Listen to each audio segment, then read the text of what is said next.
And we are live. Let me say that again. And we are live. So let me know if in the comments if there's any issues with the audio or anything like that. Hopefully everything is working fine. Leave a couple comments just to let me know that you are there and alive. And we will get on to studying real soon. Make sure that you have your study stuff with you. I'm going to be going through as a walkthrough so that at any time in the future, if you want to use this as a reference, and I know that some people aren't tuning in and they asked if it's going to be available later. Yeah, it will still be up so that if you want to use it as a reference for future studying, it will still be available for you. So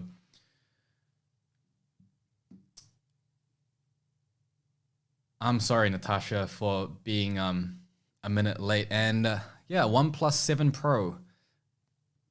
Alia. So I'm going to be studying from a book.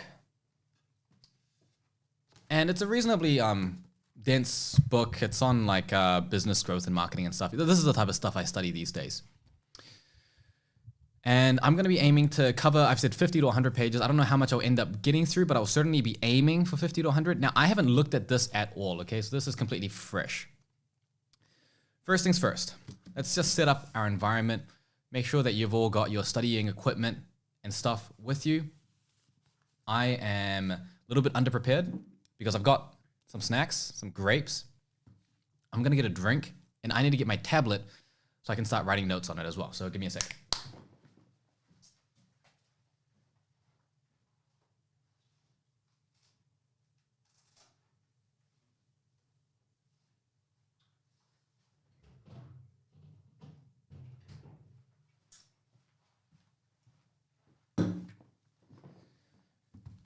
Now, this is actually a legit step, right? Because I'm going to be breaking this down. You know, when I said a walkthrough, I really meant it.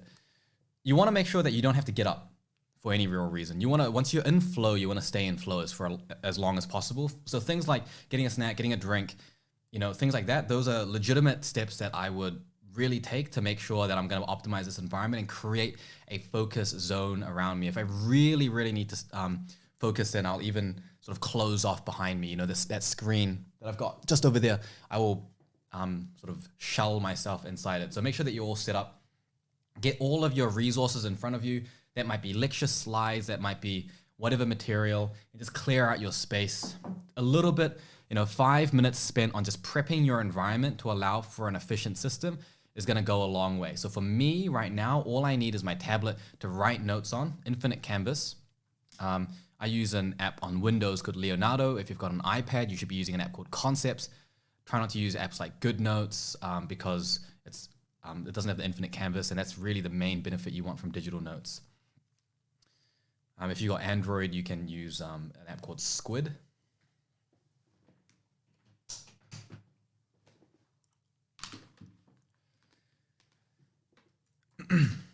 So hopefully you're all set up and you've got everything that you need to study in front of you, all your resources laid out.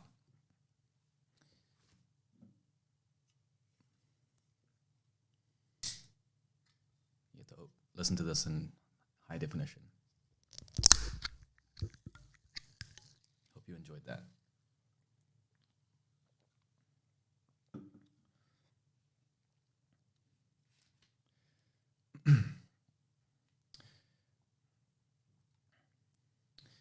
Okay, so there's a particular system that I'm going to be using, a particular series of techniques. And if at any point you've got a question, just feel free to ask about it.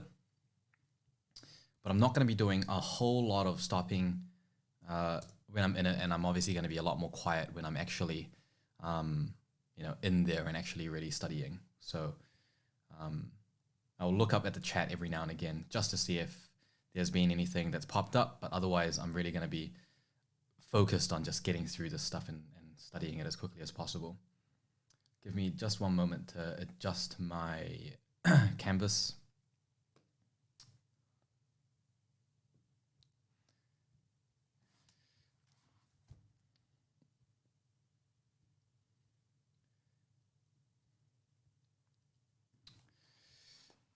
Cool. and I'll be Googling stuff in front of me. Are there any snacks I'd recommend? Yeah, actually, I would recommend like when I was studying more, most of my learning is now just like on the go. When I was studying more, I would go heavy on like almonds and like fruit and things because it doesn't make you as like sort of drowsy, I sort of feel. So this is what my app will look like. It's infinite canvas and there are no lines because it's suited for mind mapping. I don't want to linearize my thought process. I want to be able to think inside my head and just plant it on paper straight away without having any real hesitation on how I'm going to represent it. I'm just going to represent it as quickly as possible. So we're about to get into it now. Let's eat a grape to get started. Maybe that'll become a thing.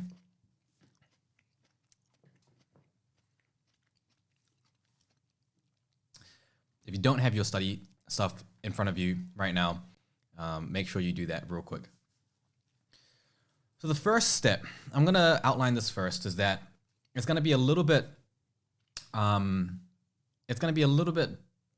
boring in a way for you because I don't move around much. I don't write a lot constantly. It's not a pretty sort of thing. Most of the learning is going to be happening inside my head. Okay, so it's you're not going to see. So some people have said, can we see your screen? You're not going to be seeing a lot, and when you do see it, it's not really going to make a lot of sense because I write very little words. I mostly draw in symbols and diagrams and doodles that are very abstract. So you're probably not even going to be able to make sense of what I'm doing. I will show you my screen intermittently, and you'll be able to see it when the camera focuses on it, but don't really worry too much about that. It's more about making sure it's really reflective of what I am thinking inside my head and spending as little time on the note-taking as possible because I want to spend as much time as I can inside my head doing the learning. And once I've done the learning, I just want to document that, okay? So that's really the way that I'm going to be learning. And that's how I'm going to be able to read and learn a huge amount in a very short period of time.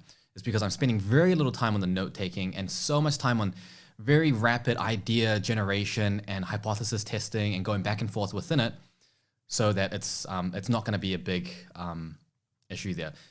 Handwritten notes versus typed notes, always handwritten notes, always non-verbal if possible, so not as many words, expressing them in some other way that's as reflective of what I'm thinking as possible.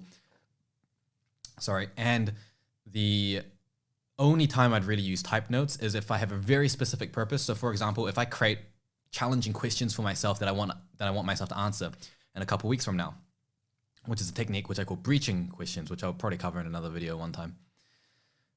If that's the situation, then I'm not really getting any learning from the writing it down.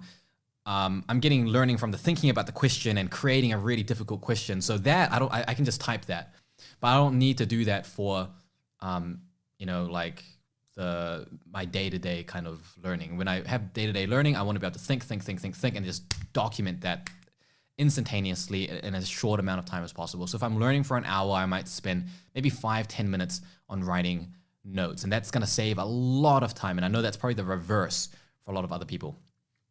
This book is called The Organic Growth Playbook. It's like a leadership and marketing related book. This is the sort of stuff that's relevant for me at the moment, so this is what I'm reading. But this technique is what, I've used this to study many different topics, obviously medicine, but, lots of other topics on top of that. So it's highly, highly applicable, highly, highly relevant, and it will definitely, I can guarantee you that it will work. So, are you ready, kids? Give me an aye, Captain, if you're ready to go. We already had our celebratory getting started grape, so we're a bit late. The first thing I'm going to do is the priming step. I don't always do this priming step because I'm really used to the technique that comes after this, but for 99.9999% of people that are watching, I highly, highly recommend having this priming step. The priming step that I'm going to be doing is I'm just going to be reading through the stuff that I'm reading. Now, you might have a lecture or a subject that you want to cover, and that's fine. You can just cover that. But for me, I'm not going to cover all 270 pages of this book in one go. So I'm going to keep reading and just priming myself until the point where I feel like this is a lot of concepts that I'm covering now. And I'm really only reading a few words per page. These are main headings, start of paragraph, end of paragraphs, figures, and I'm just trying to connect it in my head. I'm just thinking about what is the flow? What's it trying to tell me? How am I meant to be thinking about this? Where is a general landscape of where I'm going? And I spend quite a bit of time on doing this because it gives me a really clear idea about where I'm heading. And it means I can focus all of my energy on creating the right connections and learning at the right time. And if I read something, I think, oh, I know that this is connected to the thing 10 pages from now, I could quickly go 10 pages from now, read a little bit more about it. And in that way, my learning is happening in the order that I need it to happen. Okay, this is a technique called order control that I teach most of my students. So the priming is really giving me a good general overview. I'm really not caring about all the details. I'm not caring about memorizing anything. I'm going to come back to it eventually. I just want to get a really strong, very solid understanding of just a basic overview.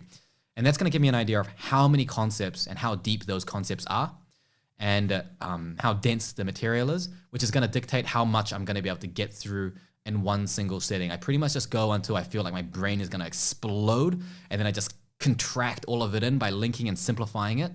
And then I express that real quickly on a very loose big picture mind map, and then I go back through it and really start filling it in. So we'll get to that stage first. But for now, let's spend about 10, 15 minutes on just priming our knowledge. We're going to go through the material and just build a super solid logic-based framework on how everything is connected without going into too much of the detail. Okay, so let's start on that step.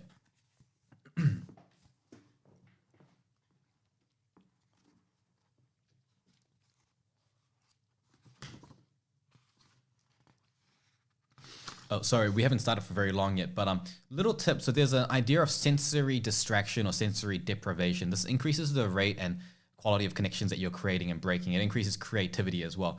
You can do this in a number of ways. Sensory deprivation is not really possible in this case because I'm reading things and there's a lot going on. It would be fine if I just wanted to think. But in this case, I'm going to use a sensory distraction technique. And it's just something to do with my hands while I'm reading that kind of keeps my mind on rhythm in a particular way. And so for me, like I might just play with my pen or kind of, yeah, just fiddle with the pen, or if you've got something else, you know, you can kind of play with that.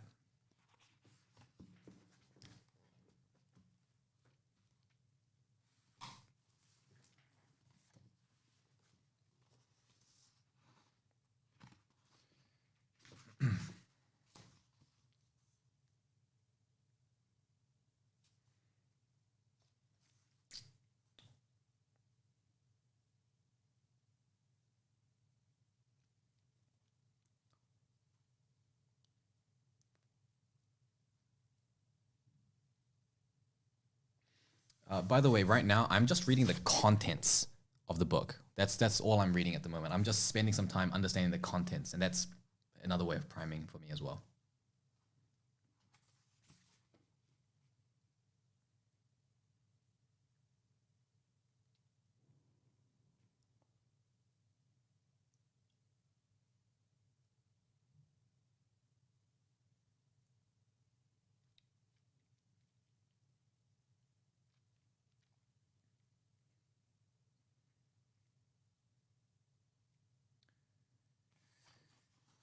Actually, another important point. Sorry to interrupt if you're really concentrating, but you know, I'm trying to just deliver value. If you're reading, the process is fast in terms of how many pages you're turning per se, but in your head it's quite slow. So I'm really quite deliberate in my head. So for example, I'm reading a sentence that says, map the buying process waterfall, and I'm just playing with that in my head, trying to think about what that could mean, all the different variations of what it could mean, the hypotheses, why it could be relevant. I'm really thinking quite deeply about it and all the different angles and trying to almost predict what it will talk about and relate it to my prior learning. So even though I'm only reading a sentence, it's really slow to start because I'm just building, from nothing. I'm just trying to build a basic framework, but I'm asking these really deep questions as I go. And as I'm going, it will get faster and faster and faster and faster. So the beginning is very, very, very, very slow. And then it sort of really, I think, increases exponentially in speed. And you'll see that later on as well.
So I've just finished reading the contents.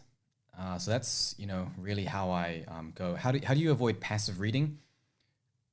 It's not so much passive reading is avoided. I don't read unless I need to read. So I won't even, I have a very clear intention about why I'm reading. So if I didn't want to learn, I just wouldn't in the first place. So I really am very clear about why I'm reading this, what I'm trying to get out of it, and what I want to know next. And only when I'm clear on that will I actually move forward. So sometimes, like I'm not a perfect human being, my focus will wane in and out. So if I catch that my focus is waned out, I'll sort of just take a moment and just reflect and just connect everything again. And like, okay, so this and then this, and it built on that. And this is kind of where I'm at the moment. And then I'll move forward. So at the moment, I've just been reading this content, and you'll see I've just spent a long time reading just that. That's all I've been reading, right? But based on that, I've been able to create a general hypothesis of what this book is going to be talking about. And I have an idea about how it's going to structure that. And I have an idea about what sort of examples they're probably going to have. So everything I read, every heading I read, I'm kind of linking that to how it builds on what I've just read. And so you can see it's really, really slow, but I'm starting to already feel like I've started unlocking that real way of thinking about it, because I know how this heading relates to the previous one. I can anticipate how that might relate to the next one. So in this way, my very slow reading has created for me some really fast learning inside my head, although there's no details attached to it, because I feel it all makes quite logical sense at the moment. When I go in to add more detail, I will feel that it slots in much more easily, okay? So after this stage where I've got a general pretty good idea about how the book is going to be laid out, and I've gone over it in my head quite a few times so that it's really solid, I know exactly how I feel like it will go, that mental model will now be in my head that I'm always kind of testing and adding things to and subtracting things off as I read, okay? So really a lot of foundation building here. And that will allow me to actually memorize a lot of the details without even needing to try, because it will just make logical sense. The first page for me is actually a preface. And in my mental model, the preface doesn't really fall anywhere. So I'm just going to skim through this to see if there's anything that I really need to know. Anything that jumps out at me, I'll add that to my mental model and I'll think about that deeply. But I'm going to use, speed reading techniques and just skimming through to get a general understanding of, okay, what is this talking about? And if what it's talking about is not something that's relevant to me, I'm just going to skip that. And maybe I'll come back to it later on a reread. Maybe I'll come back to it later, 10 pages after, but this is going to allow me to save time and avoid learning things that I'm not really ready to learn yet. I can learn it later, or I don't need to ever learn it.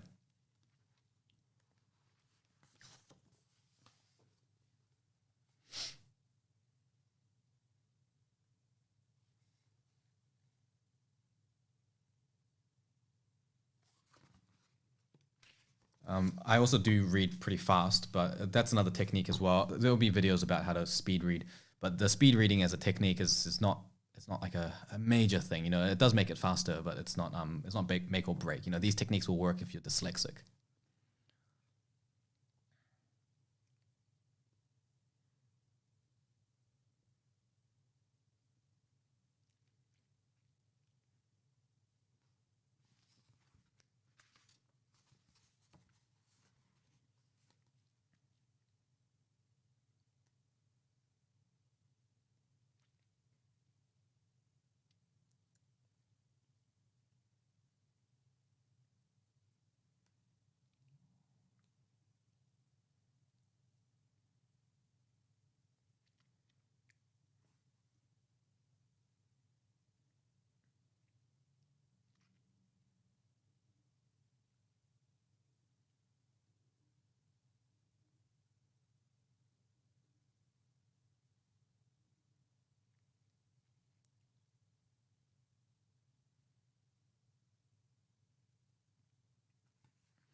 Just make a quick note that actually, when I think about the mental model inside my head, I don't actually have words associated with that. I have an image of what I've visualized the framework in my head, and I know how it looks, so I can kind of think about it. I look at it, and I have to actually think about it in order for me to actually assign a word to the concept.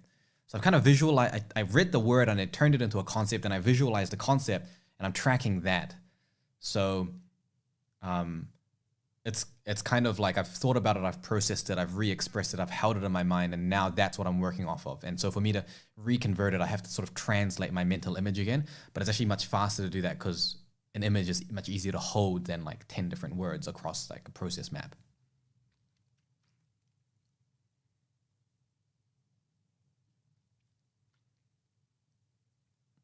And I can still try to connect and problem solve with it by just thinking, if I read something, how does that connect to that concept that I visualized? It's like exactly the same as if I had just learned that concept. It's just that the word, the terminology, which just takes more time for me to just remember, is just not there.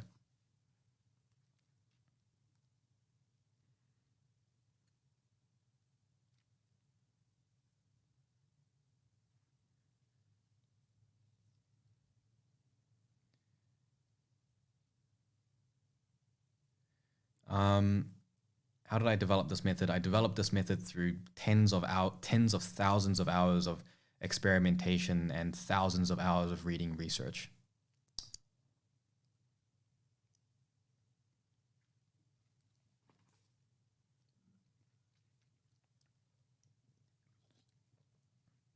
You guys gotta remember, first year university for me was 10 years ago. I've been studying for a long time, and this is kind of my thing. So, I've had a lot of time to work on this.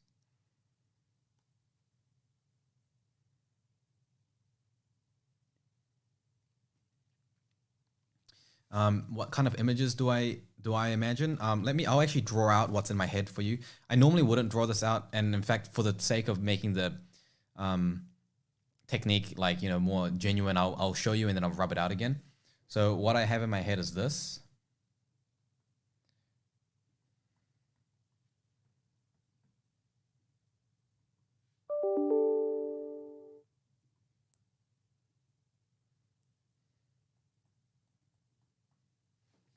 This is what I visualized in my head after reading the contents for like 15 minutes.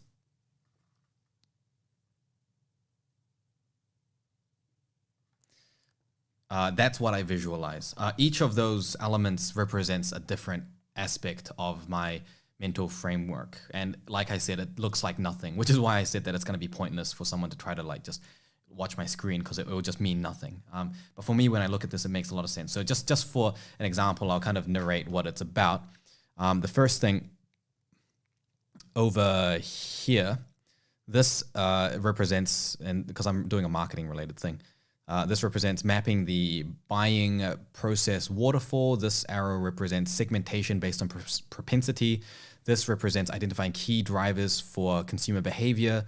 This represents behavioral interventions that can change the behavior of these key drivers. And then this represents the disproportionate investment into changing these behaviors. And I got that from the contents. So this is a framework that I'm running with. And as I read more, I'm constantly thinking, how does that relate? Which part does that relate to? And maybe, did I get it wrong?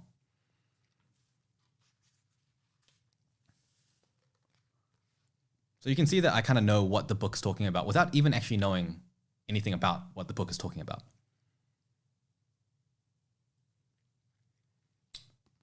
Guys, I'm not even on page 1 yet. I'm on the page XI. I have to get to page XII before it becomes page 1.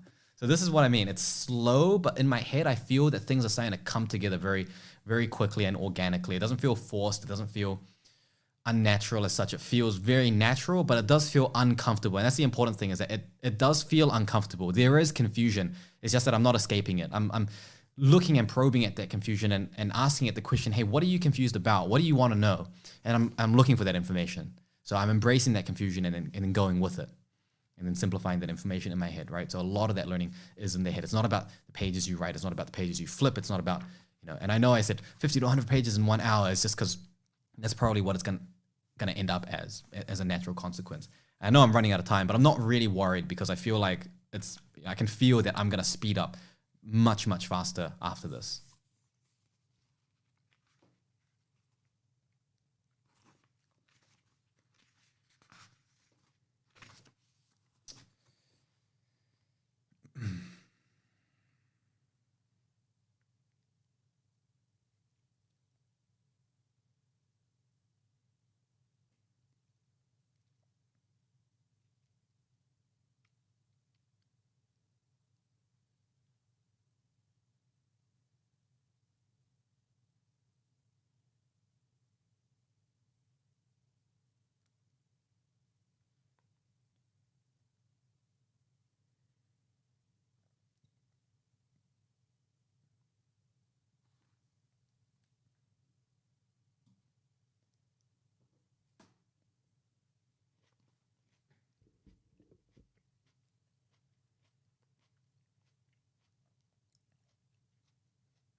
Page 1. All right. So remember, at the moment, I'm going to be priming now. It's a little bit odd for me. I don't normally actually do this step because I've got a technique that actually bypasses this step, but it's pretty like unfollowable. So let's just keep going with the priming, let's say. And if I don't remember something, how do I overcome it? It doesn't really matter because it's not about remember. Like it's a process of learning. It's like I'm just going from my gaps of knowledge to my next gaps of knowledge, and if I don't remember something, then I'll naturally go back towards, like I just don't really care too much about that. I'm really focused on just getting that conceptual understanding of it and making sense of it first, and just doing it really quickly, and just ignoring it en masse, all the stuff that doesn't make sense to me, and just learning back and forth recursively. And so when you see me read, I'll go back and forth between pages pretty much constantly. You know, sometimes multiple times per minute, I'll just be going back and forth between pages, and that's just how the learning occurs. And as long as in my head I feel like I'm learning, I'm just pretty happy with that. And if you're just starting out with this method, is it beneficial to start with written out mind maps and then progress to doing it in your mind only? Yeah, I would actually recommend that. Is keep it in your mind for as long as it's comfortable for, then keep it in your mind for a little bit longer than that, and try to make that comfortable. And that's going to force you to simplify the information to another level, and then express that out on mind maps. And then extend that duration of time that you're willing to tolerate discomfort. The thing is that it's not that there is a component that I'm better at simplifying it because the technique is more polished and smoother for me. But it's not necessarily that the discomfort comes for me later. It's that when the discomfort does come and the confusion settles in, I have no aversity to it. I kind of welcome it. I'm sort of get to that point. If I don't have any confusion or discomfort in my head, then that kind of makes me a little bit worried because it feels like I'm not learning properly. So it's more about how much discomfort and confusion can you tolerate, and then process through, and then work it back down to being comfortable, and then increase the confusion again and work it back down. And so it's kind of this building and then compacting, building and compacting and simplifying process that occurs constantly in the head. And then when I feel like, okay, that's probably enough, I'll just chuck it on paper. And so the duration you can do that for is depends on your practice, and depends how much you're willing to able to tolerate that discomfort.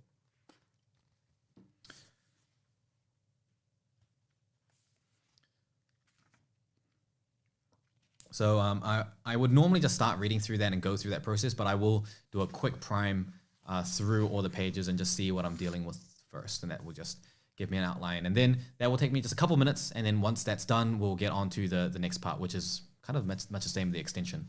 So I'll just do the priming and finish that off.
So I think based on my priming, I might be able to do 128 pages in one go, because the concepts just stretch on and on and on, and it kind of I feel like my framework was really good, so it kind of just seemed to make sense to me. So I'll just see how that goes. I'll just see how I'm not gonna go on forever, and I'll just see how many pages I end up getting through in the end. But my priming was done. I don't have anything to add or change based on my priming. I feel like the way that I laid it out was accurate. There's more details and things that I can fit onto that later. That's the other reason why I probably wouldn't do this mind map, the one that I've just created. I probably wouldn't do this straight away, because I know that I'm gonna have to be putting stuff in between and adding stuff and taking stuff away and rearranging it. So it's like I might as well just do that in my head first and then put it on paper. But I mean, I've got it here anyway, so I don't know. I'll just work with that, I suppose. Although it's kind of like more annoying actually. But if you're not used to just keeping it in your head, then yeah, having a visual aid here and then just redoing it and stuff like that, although it takes a little bit more time, is going to be easier for you to track.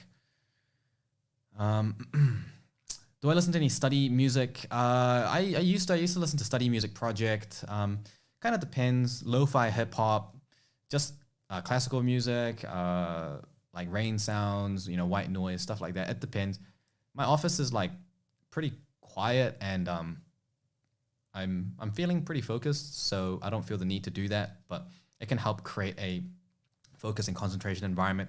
If I'm feeling like pretty not into it, like I feel like I might procrastinate, then I will turn on something that just gives me that focus zone switch. And there's some other techniques that you can use for that as well.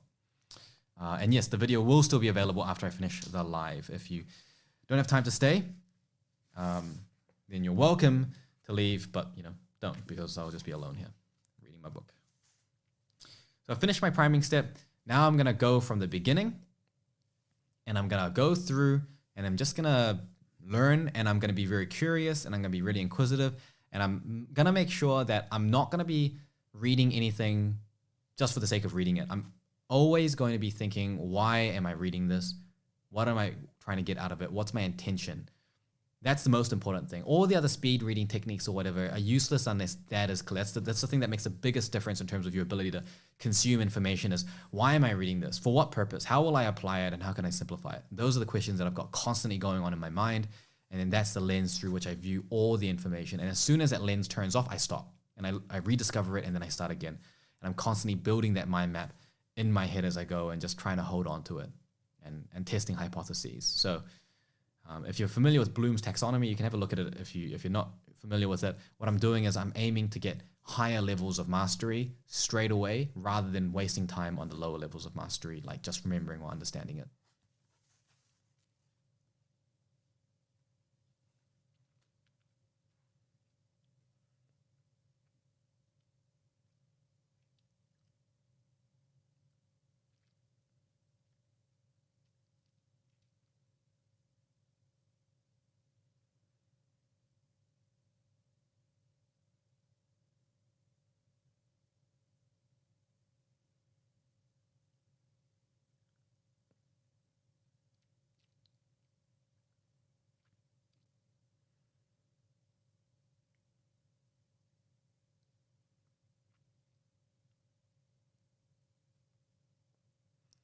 I'm not really reading backwards. I'm reading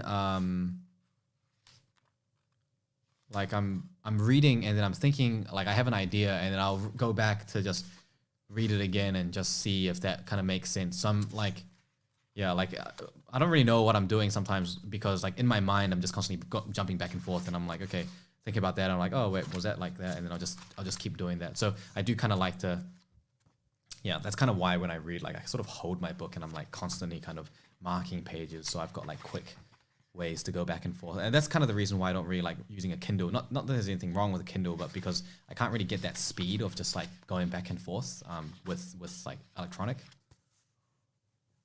I probably can. I just probably just don't know how to use a Kindle, but yeah.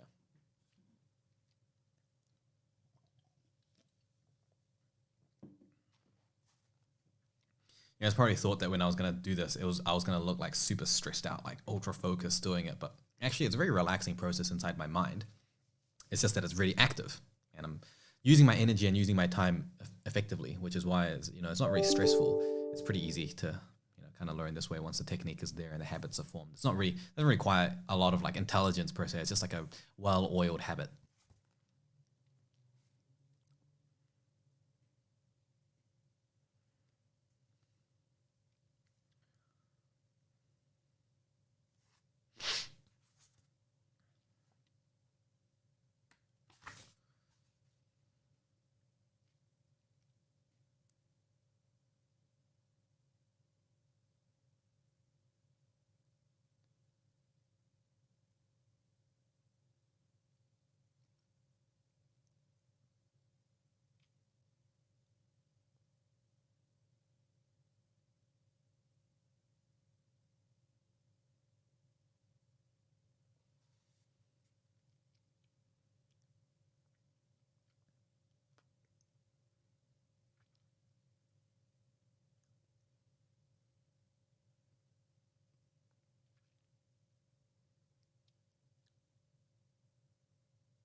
And importantly, everything I read, I'm really thinking, how can I apply this? So this is a book on like frameworks and marketing. So obviously I can think about how do I apply this with my own business. But if you're learning something academic like science or whatever, you just think, how can I apply this? How will I apply this in my career? How will I apply this in my job? How will I apply this in future training? How does this allow me to understand something that's more advanced? I'm kind of forcing myself to be a little bit out of scope, and that is going to allow me to achieve that critical depth a little bit more easily.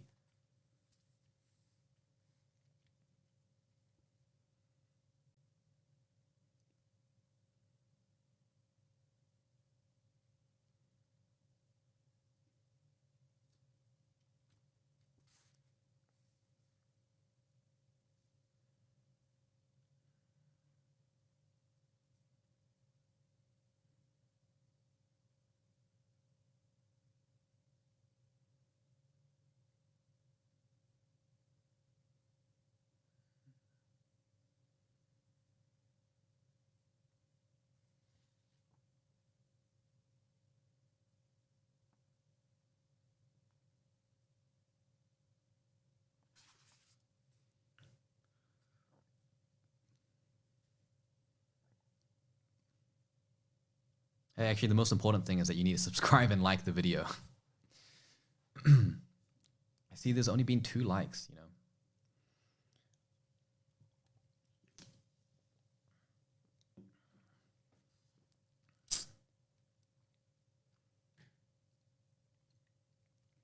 How do I make sure I don't lose any detail when I'm skimming or summarizing? I don't care.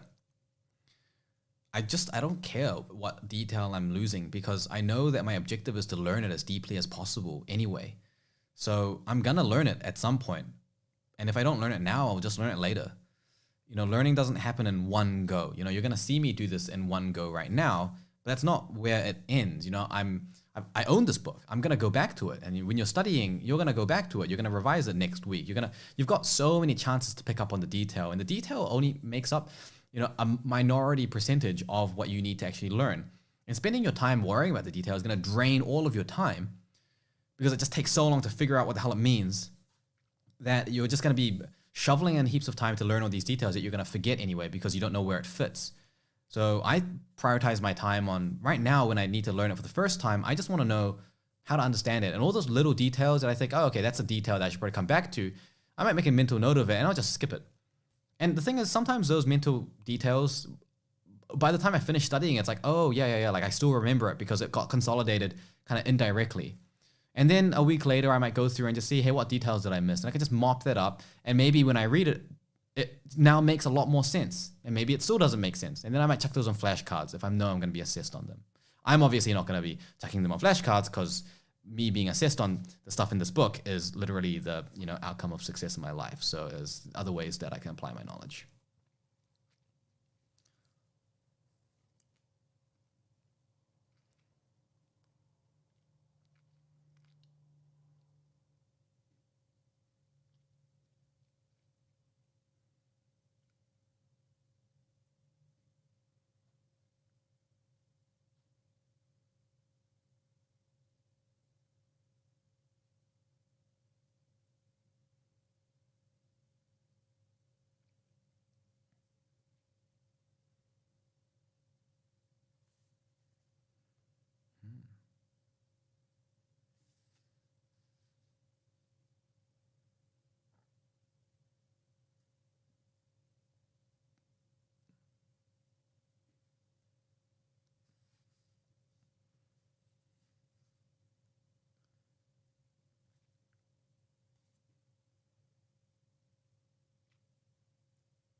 My thoughts on annotating books while reading, I don't, because I feel that it's waste of time and that, like, what am I going to be annotating?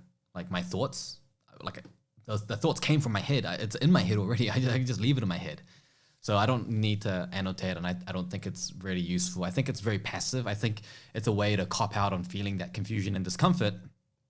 And I don't want to cop out on that. I want to have as much of that as possible because that is the driver of learning. It's like the fuel for my engine is that sense of discomfort and confusion. My thoughts on Cornell notes is pretty much actually exactly the same as what my thoughts are on annotating. But if you're struggling, to keep just it in your head, you can write every, wherever you feel that level of discomfort, just push it a little bit more, and then you can write your notes after that. But try to avoid it if at all possible. Really, really push yourself, because that trains your mind as well, and you get better and better at it. And that's going to be really important for you later in life when you're learning on the job. So I would kind of avoid it. If you do need to, I wouldn't annotate. I would build on the mind map, just slowly building and constructing that mind map as you go. And I'm not going to go into mind map technique in this video because it's a big topic, but just try to not use as many words. Is this the only study method that I use? Not really. Yes and no.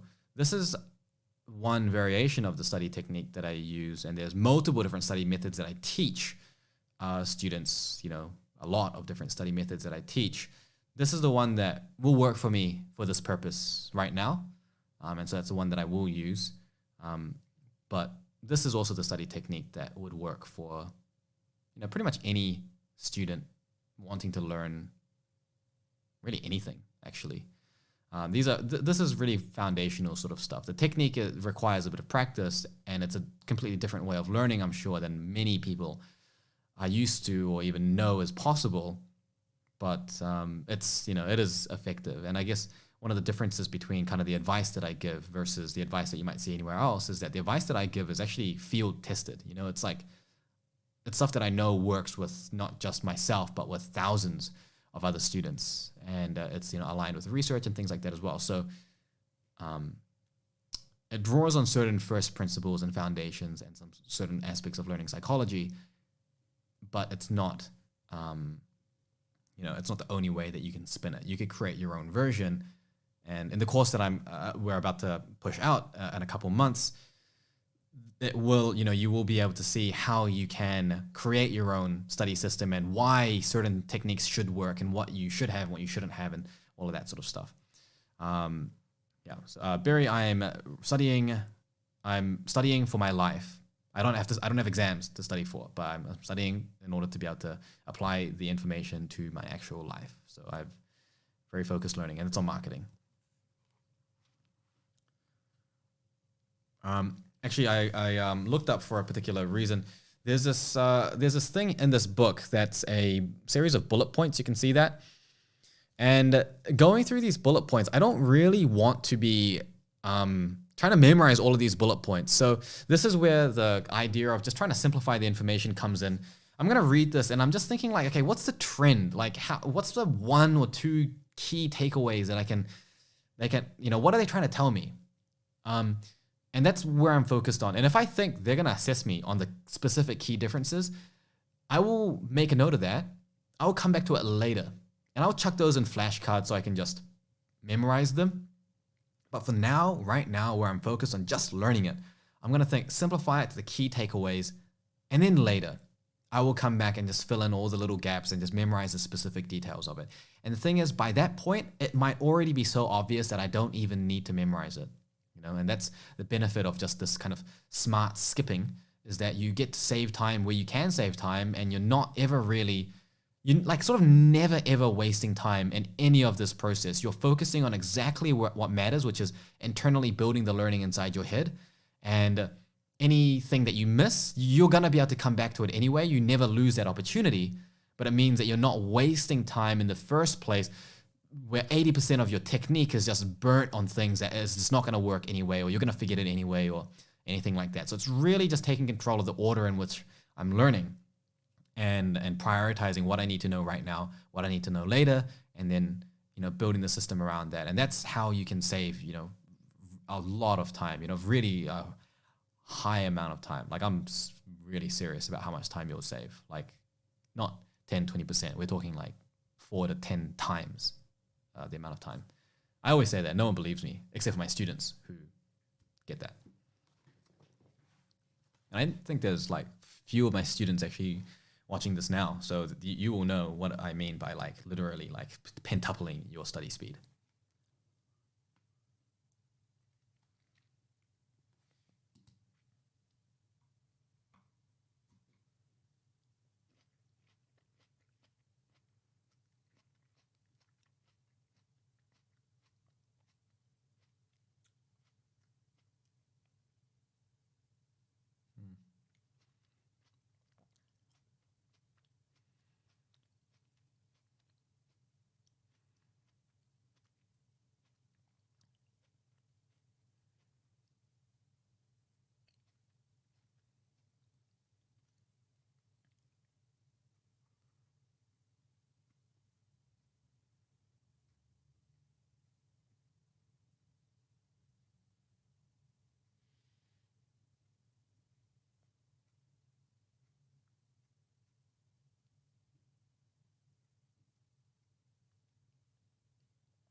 So after trying to simplify this list of bullets, I've actually realized that one of the ways that I was understanding things in my mental model was incorrect.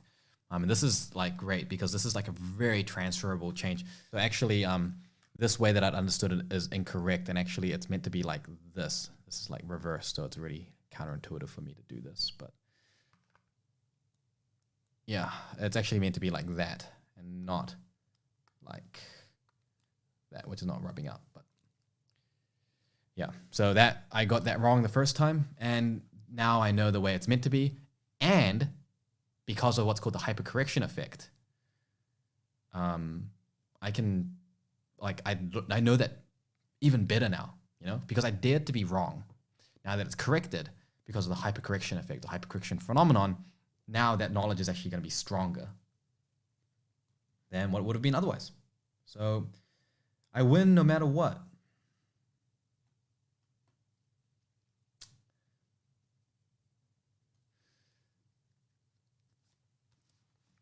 No need to read my mind. I have a commentary of what's going on in my mind.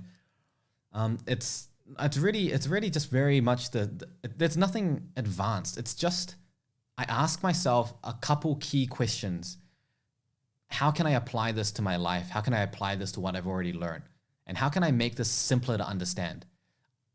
The only difference between me doing it versus my students doing or people that are new to this technique doing it is that I just ask that question a lot and really religiously. And this is not one of those things that it's like two-step magic process. It's like there's literally nothing really more to it. I just really ask that question a lot and all the time. So, between reading from here to the bottom of this, I probably ask myself the question, how do I apply it and how can I make it simpler? Like 10 times, every almost sentence that I read, I kind of ask myself that question and calibrate. So I'll read, and then I'll just think for a while, and then I'll just quickly read the next part, and I'll think for a while, and just a lot of that time is spent in my mind, just thinking of all the different ways I can apply and simplify the information, and just condensing it down. And so whenever I read new information, it's like, oh, this is kind of confusing. I feel like I'm gonna lose track of it. Apply, simplify, apply, simplify, apply, simplify. Okay, I kind of get it now, and I just keep going, and I just repeat doing that like forever. Will my new process go into all of this? My new course is going to go into everything. So everything I've talked about today, every hint, tip, piece of advice that I've given today is in the course already. And that represents about probably like 3 out of 80 modules. So this and a lot more.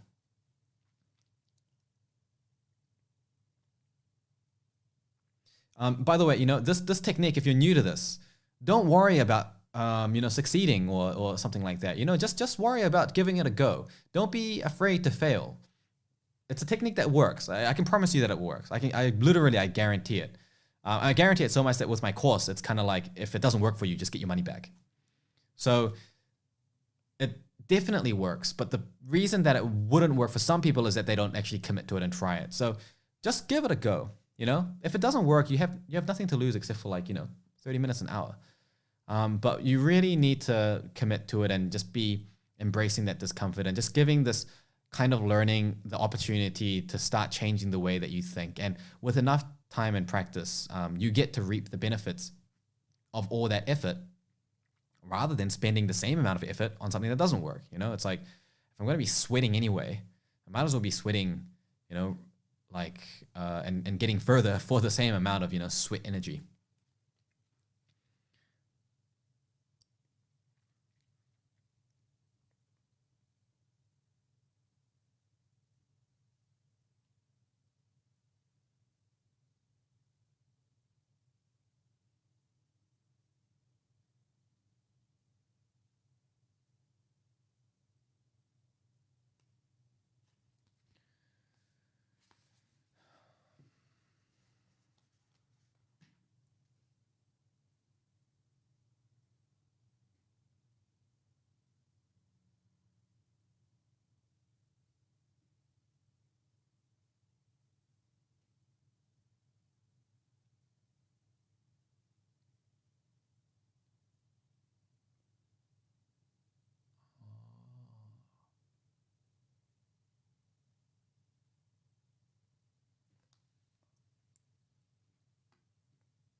Okay, and an important phenomenon has just occurred because of I spent so long building the foundation.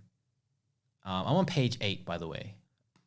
I've spent so long building the foundation and just getting that logical process through. I've just read a little bit and like I felt something just click. And I feel like I suddenly understand a lot about this concept. So what's happened is that I've let myself be confused for a very long time. And I haven't tried to escape that confusion. And I've let that confusion drive me to figure out what do I want to know next? Where is this knowledge taking me? How can I apply and how can I simplify it? And I've spent enough time doing that actually just by itself, I've been able to like arrive at a conclusion that's like, oh, now I get it. And so now suddenly I feel that confusion is just gone. And that's what we call a light bulb moment. And so using this technique actually allows you to just go from light bulb moment to light bulb moment. It doesn't almost even sound real if I explain it that way, but it's kind of how it ends up feeling. So, it took me, like a couple minutes to read the last couple pages, but now, like pretty much the whole page afterwards, it was like, oh yeah, I barely even have to skim my eyes over it. I can just tell I actually get it. Like you don't have to explain it anymore. I just get it. So this is how time ends up being saved. And as I keep learning, that gets faster and faster. So there's more stuff that I'll read and think, yeah, I actually knew it. It just becomes a confirmation of what I already thought. And there's no new there's no new real like learning occurring as such after a while. It's kind of just consolidating what I had already framed out in my mind. And those would include like real specific details. You might read something that's like 3.6% and you're like, oh, that kind of makes sense. You want to have that sort of reaction to a specific detail. And you won't always have that. But like I said, you will have the opportunity to go back and cover it again anyway. Anyway, let's keep going. I've had my first light bulb moment, so I feel like things will be a bit faster now. I'm not going to go for too much long. I'll probably go for another 20 to 30 minutes. I've been stopping and talking for a while anyway. I'll see how many pages I can get through in the next 20, 30 minutes.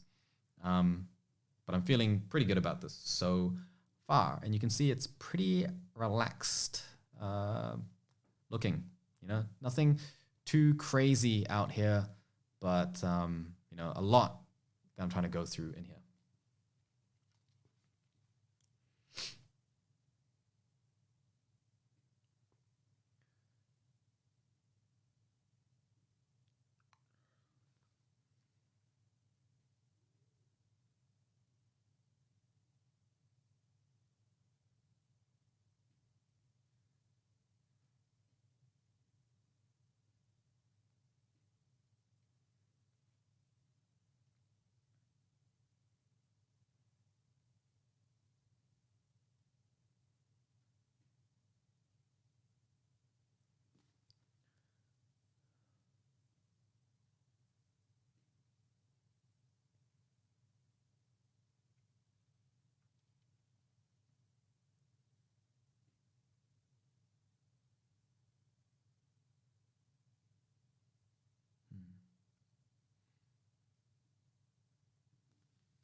When would be a good time to take breaks is the question. And the best time to take there's actually a whole I have a whole sort of technique system around how to take effective breaks and when to take them. I've actually got a video about that on my Facebook or Instagram, or probably on my YouTube as well. So have a look at that one. It's kind of a big topic, so I'm not really going to talk about it here. But yeah, I mean, that's in my course as well. But try to find that video because I kind of give a bit of an outline about that.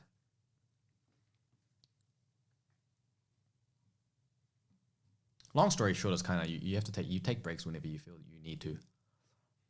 But there's a lot of factors that influence that. And the length of your break and what you do during your break to make sure that you get back into it quickly. A lot of different factors.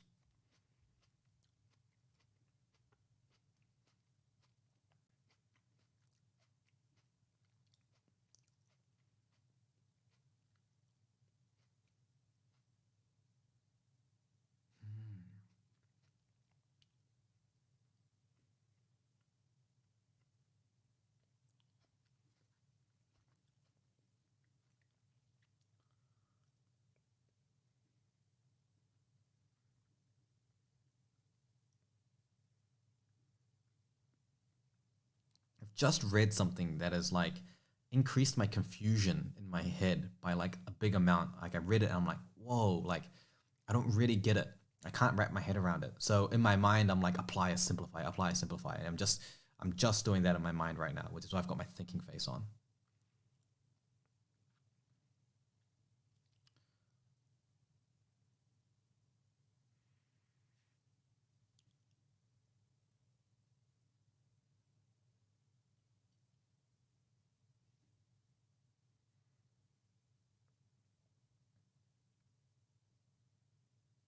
So one of the processes of simplification that I'm using right now is I've read something. I'm trying to make it an analogy. I'm trying to say, okay, so what it's trying to tell me is pretty much this. I'm trying to create an analogy, and I'm forcing myself to abstract on the knowledge and simplify it using an analogy. And that's a legitimate technique, creating your analogies for simplification.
How do I how do I stay focused and not get distracted for long periods of time? There's multiple different things related to that. Creating focus requires a few things. First of all, you need to be able to create the environment in which you're not going to be distracted. I have no friends, so I don't get messages on my phone. That's kind of a joke, but I have my phone on vibrate, and I just have like no real opportunity for me to get notifications or anything that I'm going to get distracted on. When you do get distracted, you need to be able to bring yourself back really quickly. So really the main thing for that is just actually something like mindfulness meditation, which trains your ability to refocus. So I've spent a long time, many, many years actually meditating. So that helps increase focus by a huge amount. That probably increased the focus the most out of everything. But it's creating an environment that you don't get distracted for. It's creating that mentality to be able to bring yourself back to focus more smoothly and more effortlessly. And also because I'm really engaged in what I'm doing. Like I'm really thinking a lot. So I don't feel the sort of temptation as much. It's easier for me to be in flow. And because when I need to concentrate, I'm in deep concentration. So it just takes more for me to kind of, to take me out of that focus and that level of concentration. I mean, I'm kind of coming out of concentration periodically to check the comments and stuff to see, but normally, you wouldn't have that. You would just be able to sort of stay in your flow. And that's also the other reason why when you take your breaks, you want to maintain your flow if you've got a good one. And there's different techniques you can use to maintain that flow and then get back right into the same flow. So you can keep that flow going for, instead of minutes, you can stretch it out to hours or something like that. Not really like forever, because I just don't think that's possible, but you can stretch it out for a lot longer anyway.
An interesting thing that's just happened for me right now as I've been learning this is that I've there are logical frameworks and models that I'd created from previous subjects. So about other types of psychology, habit building psychology specifically. And because I'd spent enough time to just build out a really logical framework for that, this book is now talking about something that reminds me a lot of that framework. And so for me, I've been able to now speed up my learning by a bit because I don't have to think about it very much. I can kind of apply an analogy of what I already know. And this is why this type of learning is so effective, is because as you continue to build all these different logical frameworks and ways of thinking about information, you can reapply those frameworks again and again. You don't end up building these frameworks if you're focused on details and memorization. It becomes very situation specific. So the more you learn, the longer it takes. Whereas works the opposite. The less you learn, the longer it takes. The more you learn, the faster it is.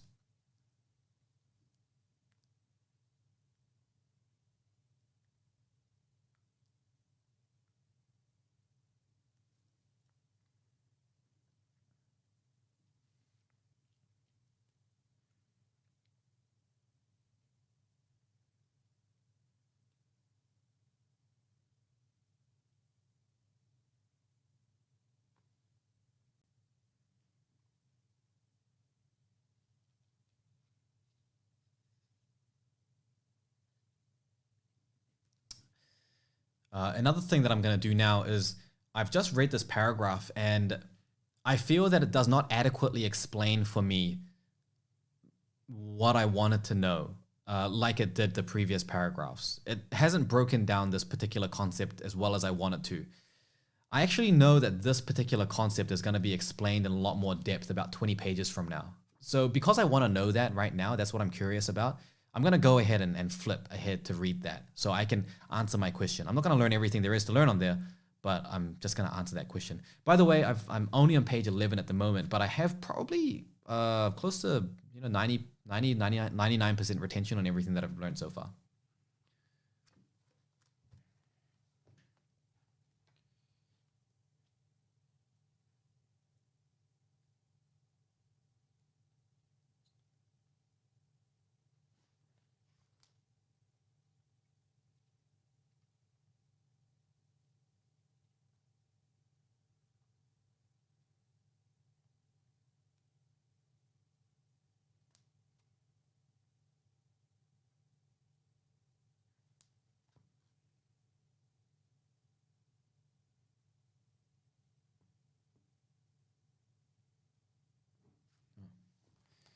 Okay, I've answered my question, and I didn't even bother finishing that paragraph. As soon as I felt like, oh, I get it now, I just left it, and then I'm back to where I was before. And now I understand it a lot better. And when I get to that point, which was like 20 something pages from now, I'm not really gonna have to read that again because I've already read it. And I read it at exactly the time where I needed to, where it makes sense for me.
Study sessions for me vary, actually. Maybe uh, it really varies. I mean, it can be only 20 minutes of micro learning, or it could be 4 or 5 hours with breaks in between. Back when I was in first year biomed, I was doing obscene hours, which should never be done.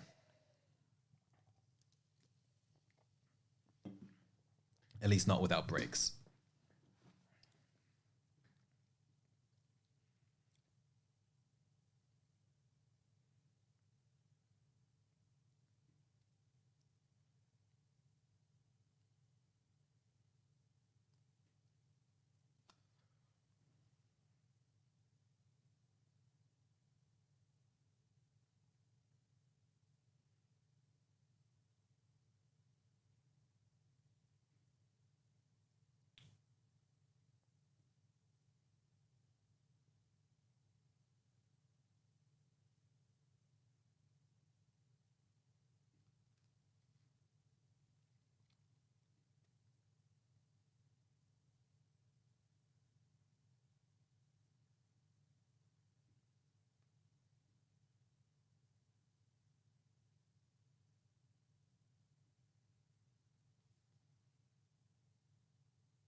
Yep, I'll show you the mind map that I've made just as soon as I finish this train of thought, because I'm on a roll at the moment. I've done like 4 pages in the last 2 minutes.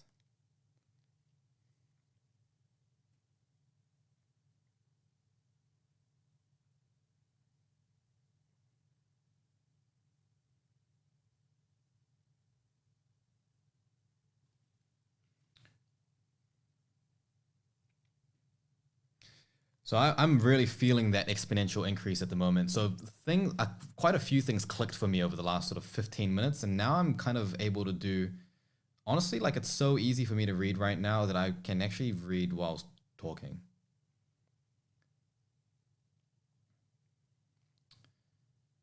It's like very easy. It's like mindless for me to just read this. I'm just going through and I'm thinking I'm not actually learning anything new anymore. It's just consolidating. Now, there might be details in here that if I think I'm getting examined on, I'll come over it later and then I'll chuck those into flashcards or whatever and redo it. But there's no real learning for me at the moment anyway. That's the point.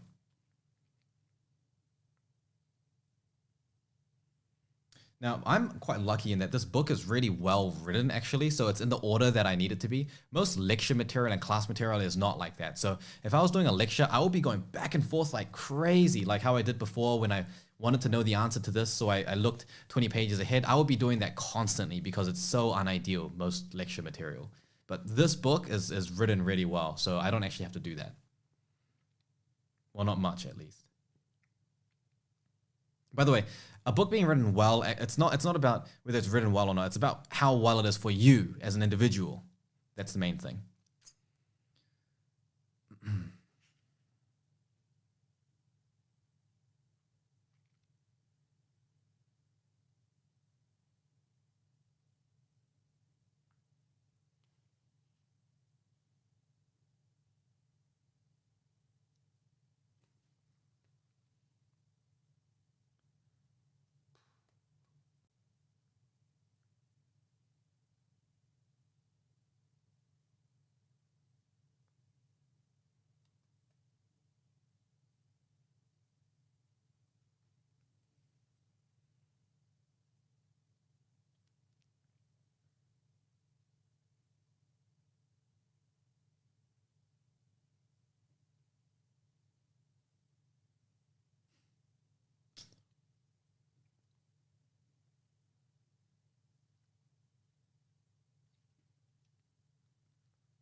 All right, well, it's been an hour and a half now in terms of the stream, and I've probably been studying for, I don't know, if we look at the time that I wasn't talking and everything, maybe 40, 45 minutes.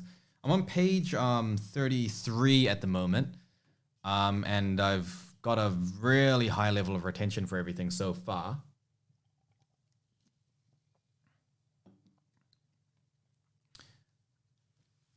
So question, would you add more notes to your mind map after finishing your priming step, and would this form the basis of your notes when you revisit in the future? This is my notes. I don't have other notes. Like I don't need to because it's in my head. I know it. And that's the thing, is that I'm focusing on what's important. What's important is my learning. I'm not focusing on everything else in between, the number of notes I write or whatever. It doesn't matter for me. Like as long as I know it and I feel like I know it, I'm happy with that. And then I simply just document my learning so that when I look at it, I'm like, oh yeah, that's what it was. And if I look at it, I'm like, what does that mean? Well, I just revised that. It's just easy as that. So by prioritizing my learning over prioritizing my note taking, it means that I'm really increasing my efficiency because I'm, number one, spending less time. Number two, if I do forget, well, that's a revision opportunity and I'm going to be revising anyway. I might as well revise the stuff that was not as well consolidated. Number three, it's like obviously saves time because I'm not having to go through and redo notes. So would I do my mind map again after I finish my priming? Yeah, I kind of just work on my mind map whenever I feel like I've just like clicked on something and I want to document that. And it depends how I'm feeling. If I'm going for speed, then I will not write down notes for as long as possible. If I'm kind of relaxed and pretty casual about, like I am sort of right now, and you might be thinking 50 pages in an hour, how can they be relaxed? But in my mind, like I don't have a time pressure. So I'm pretty relaxed in my head. So I'm going through, keeping it in my head. I'm going maybe like 5-10 pages and just thinking about it. And I'm like, okay, I feel like that's a reasonable thing that I can just chuck on my mind map, and I just add it on there and I just keep going. I definitely won't be doing like, I'm not, you can see I'm not reading like pen in hand, like constantly writing down, that's not happening. Most of the time is happening in here, and the amount of time on my mind map is really minimal. So this is the mind map that I've got so far, and this I think really summarizes quite well 33 pages worth of information.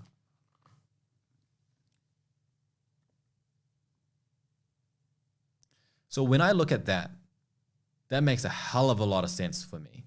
And this book has actually been really, like, I'm loving this book. I'm definitely going to get my marketing manager to read this as well, because it's like, I've learned a lot. I really can't wait to just sit down and think about it a little bit more and start applying it more. But that's what my mind map looks like. You can see when you look at it, you're like, what the hell's even going on? You don't even understand it. Very, very few words. In fact, I've actually got 4 words in this total. Process, outcome, and the word over. Everything else is just like a letter or a symbol or a diagram. And when I look at it, I just think I completely, like, there's no need for words. There's no better possible way I could express the way that I understand it than these symbols, which just succinctly describe what I'm thinking. Random other question, why did I stop practicing as a doctor? Well, you know what? I've got a podcast called Subcut, and you should definitely go check that out. And you should also check out my video on how to make better career decisions and the career decision-making model. And that will be very useful for you to look at. So yeah, I'm on page 33 at the moment. I think it'll probably be easy going for the next at least 5 pages. And then on page 39, it'll probably make me slow down for a bit.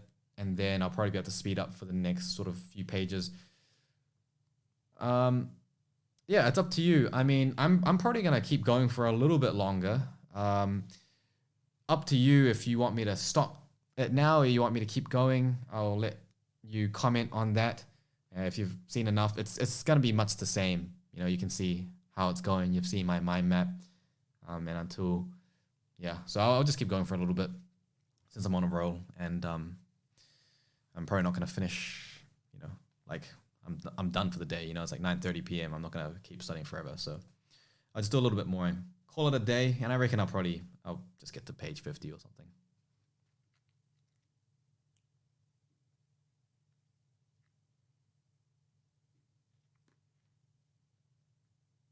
So there are a lot of details that I'm reading right now, but when I read it, it's like it just makes sense because it's so logical for me at this stage, because I've spent so long just thinking about that logic and building that logic. So you don't need much information to build logic, and it goes a long way when you spend the time on really thinking about it deeply first before you then overload yourself with more details, because otherwise you get down this like detailed tunnel vision kind of rabbit hole.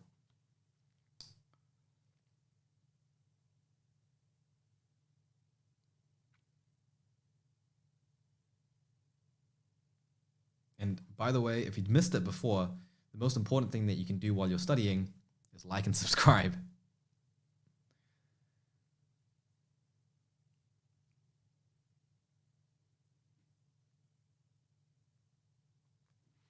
And share it to everyone you've ever met in your life and tell them to subscribe too. That gets you extra efficiency points. Hmm.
It's a really satisfying thing to be so curious about what I'm studying and then like feel that curiosity being satisfied and just that constant flux of like confusion to understanding and confusion to understanding. And that's really the learning, and that's the process. And I think that's how it should feel. And effective learning does feel like that. And I know that there are some of my private coaching students in the room, and you will know what I mean by that is that, when you learn effectively, it actually feels like a very enjoyable process. So like I'm reading this and I'm loving it, like learning is such a joy. It's such a nerdy thing for me to say. Go figure, I'm an academic coach for a living.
I'll just explain a quick little technique that I did. So I was reading this little bit here, and it was a little bit. It wasn't really confusing, but I felt that I wasn't really truly understanding it as well as I should have been. It didn't feel like something that I could. I understood what they were saying, but I didn't feel like I was able to really apply it fluidly, which is not, really good enough. So I did the analogy thing again, and I looked at how can I create this into an analogy, and I found that it was really similar to a certain perspective that I had in chess, a particular strategy, like a particular way of thinking that was relevant in chess. And I played with that analogy and thought, does it work and does it not? And that technique is useful because it makes you really think about the nuance of what it's trying to tell you. Like, does it fit your analogy? And if so, why? And if not, why not? And so I found that this does work with this piece of information. It fits my chess analogy. So in my notes, what I'll see now is that I've added a very symbolic representation of a chess board with an opening move that's been done, which is represented by that square with a circle in it. So when I look at this, I think, okay, that's a chessboard with the opening move. And that represents like an entire concept to me. So that pretty much this whole paragraph, actually like 2 paragraphs that I've just read, I'm representing it like that because that's my learning. That's what I'm learning from it. And when I think about that, I can explain that. I really feel I understand that quite deeply. And it's consolidated and it fits into my grand scheme of, everything else as well. And details related to that, I feel I'm equipped to work it out through first principles and logic. Are there any other websites or research articles to find out more about learning? There are plenty. There are so many out there that it's in a way almost a bit overwhelming. I do try to post the stuff that is the most relevant, the stuff that will help the most. The stuff that I post tends to be stuff that comes to mind because I have so many students asking me about it, or that's a common issue I see with so many students. It's not like so much based on the research of what's new. It's based on what do I see as a current big issue that would help a lot of people. So go through and watch all my videos and stuff, and the stuff that I talk about in the study clinics and the videos that I upload and things like that. That's going to be a pretty directed resource for you, and it's going to save you a lot of time of experimentation and reading research, because research is very theoretical and or experimental, and it's hard to really apply that in your life. It requires a lot of experimentation. And then other places that are not research based, that just have like study tips floating around like crazy, a lot of that stuff is like not really useful, or it might even make it worse, or if you don't apply it the right way, it's not super good. So I try to make sure that I post stuff that is just only really what I think all students should know, really sort of directed and targeted stuff. Join my study clinics and things like that to ask specific questions. And that's probably the fastest way that you're going to be able to improve for free, at least. Otherwise, I would recommend just hold on and wait for my course to come out, because my course will have, everything that you really need to know, and it's going to map over this stuff really comprehensively. But it is a long journey. It's a pretty long journey. Anyway, I'm really happy with that chess thing that I've just done. So gonna keep pushing through. It's been a little bit longer. I'm gonna finish real soon though. I'm on page 43. It probably won't take me too long to finish the remaining few pages.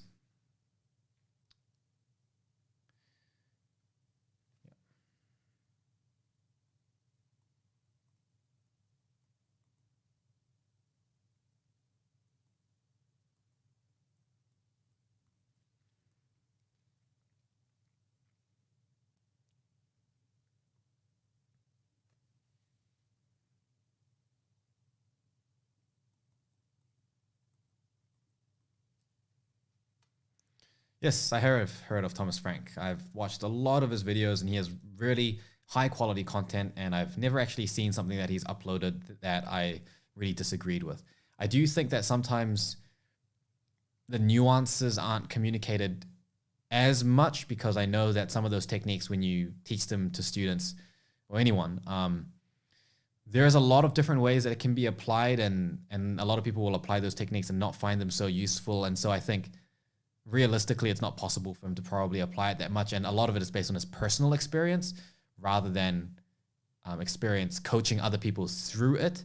So It may be that sometimes he's not aware of some of the nuance there, but just as a basic general sort of high quality resource, he does have really, really good stuff. His productivity stuff is a little bit better than his study related stuff, because his study related stuff is still quite limited in the scope that which he thinks about. But when it comes to productivity stuff, he's a really good source.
Okay, well, I've done 50 pages.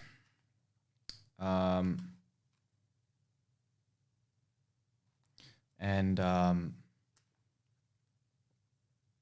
I haven't really finished the chapter, so I'll probably go and finish that anyway. But I've certainly learned a lot. My mind map hasn't evolved really that much since I showed you last time. Christian, what do you mean by studying fast? What's the goal you're trying to achieve so you can consider this a successful study session? Well, it depends. So for me, I bought this book. I'm learning from this book because I feel this is useful knowledge for me to have, you know. So that's the reason I'm studying it. So obviously for me, successful means that I have a high level of mastery of this knowledge in order to apply it at a deep and meaningful level. And that kind of is true of most learning, is that you kind of want to learn it so that you can apply it at a deep and meaningful level, not just to sit an exam, but, you know, at least to sit an exam. So I would say a successful study session is being able to cover the content that you wanted to cover and having a high level of not only retention, but a high level of mastery of knowledge. And mastery of knowledge being defined by not only can you apply the information, but can you compare that and relate it and prioritize and rank that with other types of information and similar related concepts? And can you use that to generate possible hypotheses, solutions, design plans, and really create original thoughts around that? This is based on Bloom's taxonomy, by the way. With your learning, or have you only just remembered the facts? So I would call that unsuccessful. If I just learned the facts, I'd call it averagely successful if I've understood it. I feel that my current stage of understanding is I'm very confident to be able to apply it, and I'm reasonably confident to have a nuanced discussion around which concepts are more important in what situations. I feel my first principles understanding is quite good. So I'd say I've got a reasonably high level of mastery of knowledge of the theory, which will continue to be consolidated over time. And I've managed to go through, 52 pages exactly in the last sort of hour and a half, probably hour and 20 minutes worth of actual study time.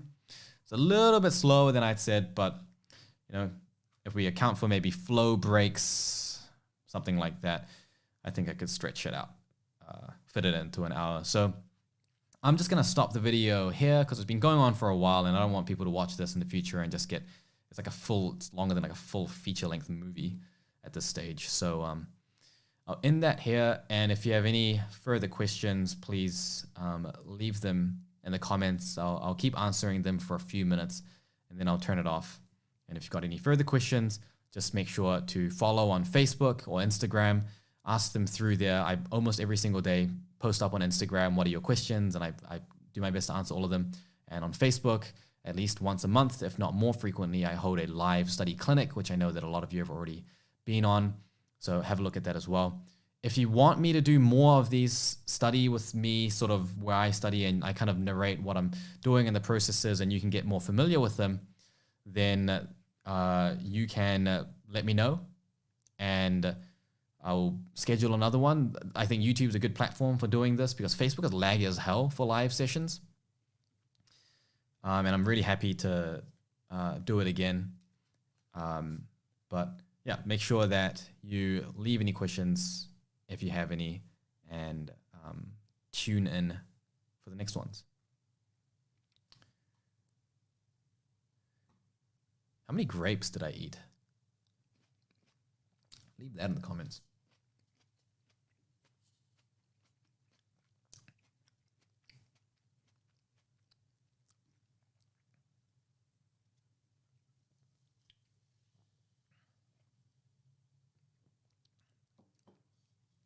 And yes, Dyson vacuum cleaner is like an expensive yet worthwhile investment.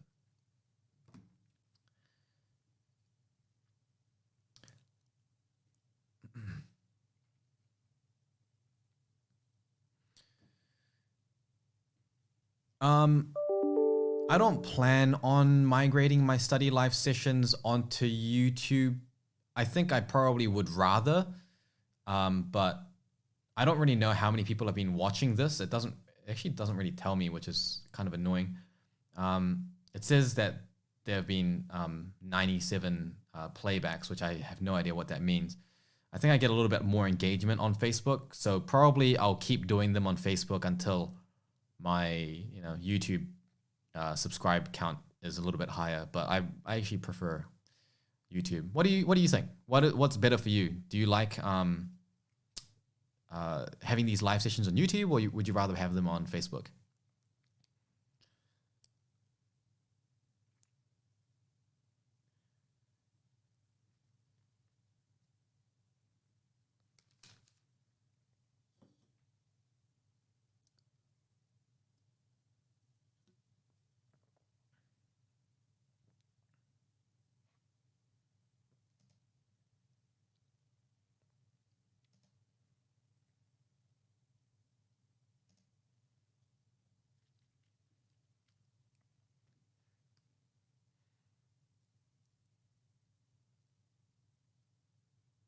Well, if you like them on YouTube, you better get all your friends, loved ones, and everyone else to subscribe.